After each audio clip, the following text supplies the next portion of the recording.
I think I know what a lot of y'all are thinking heading into this video. Lego, you're so out of pocket. Stop it. This Jordan Kyrou Montreal Canadiens thing is not going to happen.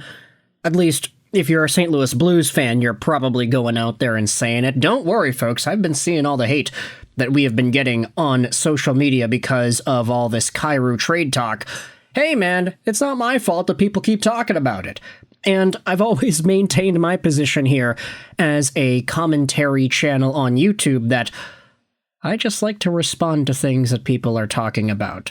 So whenever there is a new idea or conversation point that is presented, that's where we come in to make videos about it. So, of course, Jordan Kyrou in Montreal, this has been a very big topic, and with all the rumors floating around that suggest that the 70-plus point player wants to come to the Habs, we're obviously going to have a big buzz about it all. However, in this video, we are diving into the do-nots, because while it is true, Montreal, according to Pierre Maguire, for example, while it's true the Montreal Canadiens might have the assets that it would take to get Kyrou in a trade, it doesn't necessarily mean that they would want to give those pieces up. And according to Marco D'Amico, speaking out on the Poolcast with Pascal Cameron and Marco Normandin, we have ourselves an outline as to what those assets might actually be. I'll leave a link in the description of this post made by Elias Adiem from yesterday on HabsFanatics.com. The article has a clickbaity title, and yeah, I know, clickbait is what makes the world go round these days, and it's part of the reason why my channel is like 75% of it as well. But hey, we are getting the conversation rolling. I'm not gonna try to defend myself from doing shady tactics here on the internet. It's kind of my job to do it after all. But let's scroll down into this article, which will be linked in the description, and talk about what it is that Marco D'Amico said about the Jordan Kyrou trade price and about what Kent Hughes' perspective is on the matter.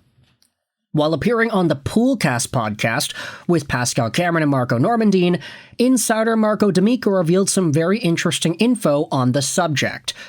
The Canadiens have removed two names from any trade discussions. If the Habs do end up acquiring Jordan Kyrou, it will not be in exchange for Michael Hage or David Reinbacher. Kent Hughes and Jeff Gordon have made it very clear they want absolutely nothing to do with trading these guys. D'Amico says this on the podcast: I'd add that if the trade goes through, if it materializes for Jordan Kyrou and the Canadiens, David Reinbacher and Michael Hage would not be in the package. The insider added that the Canadiens said the same thing with Noah Dobson. Now, it's interesting because for Noah Dobson, it seems like that trade was obviously able to get done with the 2 firsts and Emil Heineman, but there also was a very big interest from the Islanders in Heineman himself. Rumor has it that the Columbus Blue Jackets were already in the mix to acquire Dobson, and they were actually going to pay Dobson more money than the Montreal Canadiens ended up giving him. But once Kent Hughes called the Islanders and said, okay, fine, we'll add Emil Heineman to the trade, that's when the Islanders were like, okay, great. It seems more so like that trade was able to get done because of the addition of Heineman. Not to mention the fact that the 2 first-round picks ended up becoming good prospects, and the Islanders have a very nice collection of players from the 2025 draft. But it is interesting how in both the Dobson and Kyrou situations, it seems like Kent Hughes is putting his foot down and saying to all these teams, no, sorry, we're not trading away Reinbacher, we're not trading away Hage. It also becomes a lot more illuminating as to where the Canadiens view these players comparative to the other prospects that did get moved. I'm talking, of course, Emil Heineman, who I guess you could say he's not necessarily a prospect anymore, but also Logan Mailloux.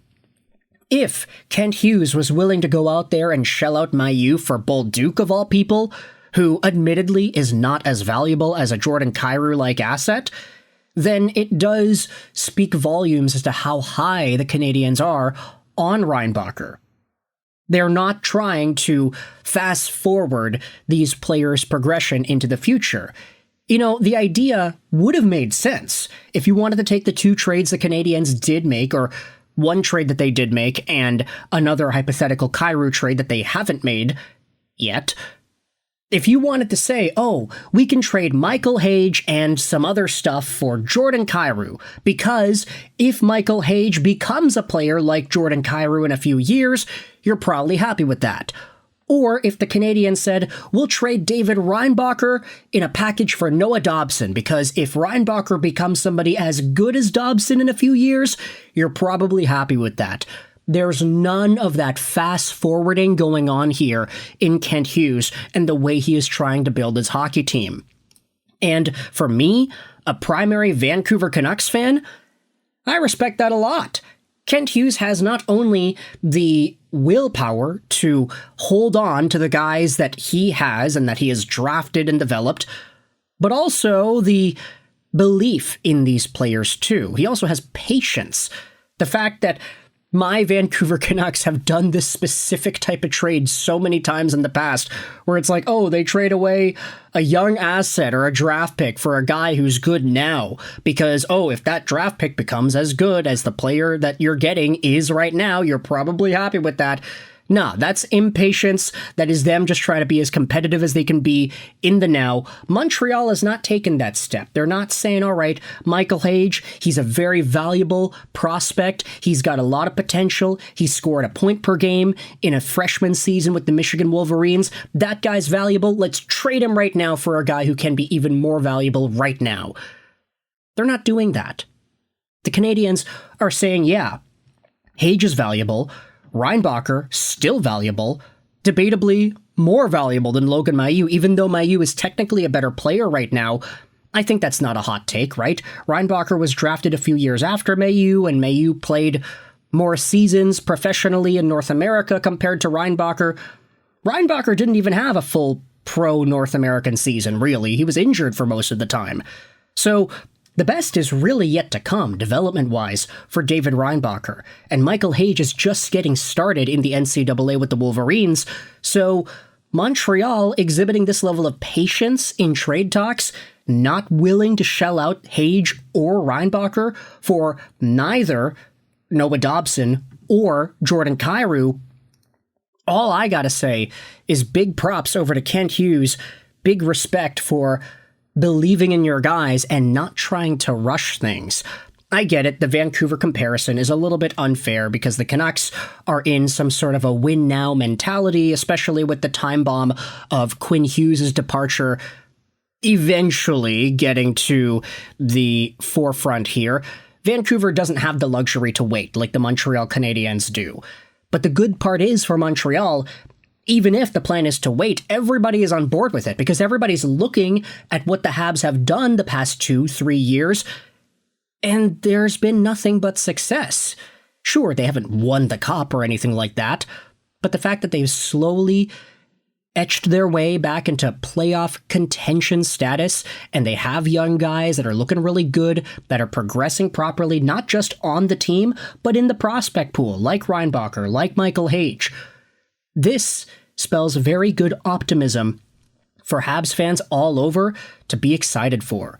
And it becomes even more apparent when you see that these guys are not being included in any sort of a Jordan Kyrou trade package. Kent Hughes does not want to sacrifice these young prospects for a now piece. Although you could say that Jordan Kyrou is only 27. I mean, he is just 1 year older than Nick Suzuki after all, so it's not like he's a dinosaur either. He's just a little bit further down. So if the Canadiens end up making a Kyrou trade and it doesn't include Reinbacher and Hage, I wonder just what kind of assets the Blues would accept in this sort of a move. Maybe that Mike Matheson deal really was the conversation that we turned to. But for now, let me know your thoughts in the comment section below about this Montreal Canadiens trade update and how Reinbacher and Hage are off limits for Kyrou. Thoughts in the comment section. I hope you enjoyed this video. And bye.